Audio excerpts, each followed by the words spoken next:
एक और बड़ी खबर आपको जल्दी से बताते हुए संसद भवन पहुंच चुकी हैं निर्मला सीतारमण।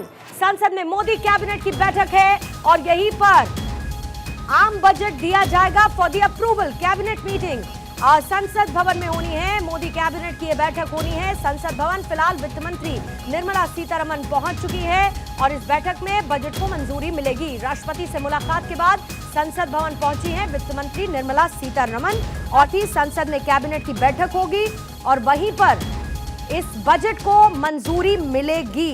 फिर उसके बाद 11 बजे बजट पेश करेंगी वित्त मंत्री और फिर बाद में बजट पेश होने के बाद एक प्रेस कॉन्फ्रेंस की जाएगी।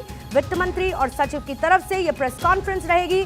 लेकिन सीतारमण का जो बजट ब्रिगेड है जिसने इस बजट को तैयार किया है उसमें शामिल है टीवी सोमनाथ जो कि फाइनेंस सेक्रेटरी है, अजय सेठ इस टीम का हिस्सा है जो कि वित्त मंत्रालय में आर्थिक मामलों के विभाग में सचिव हैं, तुहिन कांत पांडे जो कि लोक और परिसंपत्ति प्रबंधन विभाग में सचिव हैं, संजय मल्होत्रा जो कि राजस्व सचिव है इस टीम का हिस्सा है, विवेक जोशी वित्तीय सेवा विभाग के सचिव हैं, V Anant Nageswaran chief economic adviser हैं, वो इस टीम का हिस्सा है। इस टीम ने बजट को तैयार कर दिया है और अब से ठीक 1 घंटे से भी कम वक्त बाद ये बजट पेश किया जाएगा। इसी बीच में राजनाथ सिंह और अमित शाह के भी संसद भवन पहुंचने की जानकारी मिल रही है। थोड़ी देर में संसद भवन में केंद्रीय कैबिनेट की बैठक होगी जहां पर ये कॉपी रखी जाएगी बजट की फॉर अप्रूवल और उसके बाद 11 बजे ये बजट पेश किया जाएगा। कैबिनेट बैठक में बजट को मंजूरी मिलेगी और फिर आम जनता के सामने ये बजट पेश किया जाएगा।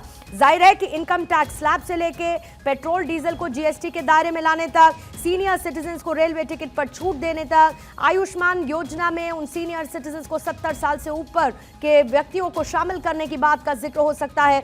सभी महिलाओं को आयुष्मान के दायरे में लाना, फसलों पर एमएसपी की गारंटी की उम्मीद बढ़ी है, खाद बीज खेती से जुड़ी हुई चीजों पर सब्सिडी के ऐलान की उम्मीद है और इसके साथ ही डिफेंस एक्सपेंडिचर जिसके बढ़ने की उम्मीद है। हमने लगातार देखा है पिछले कुछ बजट्स में डिफेंस सेक्टर पर बजट को बढ़ाया गया है, डिफेंस सेक्टर से जुड़े हुए बजट को एनहांस किया गया है, इस बात पर भी फोकस रहा है और इसके साथ ही सड़क और परिवहन को लेकर पहले से ही मंत्रालय अपने काम में आगे बढ़ रहा है और यही विकसित भारत का लक्ष्य 2047 विजन ऑफ न्यू इंडिया जिसकी बात प्रधानमंत्री मोदी की तरफ से की जाती है। क्योंकि जो इकोनॉमिक सर्वे है उसमें यह बताया गया है कि अगर जीडीपी ग्रोथ 6.5 से 7% रहने का अनुमान है आर्थिक सर्वेक्षण में 2025 तक, इस बात का जिक्र किया गया है।